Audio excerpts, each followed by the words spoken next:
l'armée dominicaine dans la province San Juan de la Maguana arrêté 3 machines qui étaient rentrées avec 54 haïtiens illégaux jeudi mercredi qui c'est 26 novembre 2025.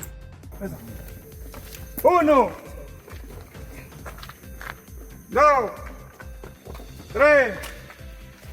3, 4,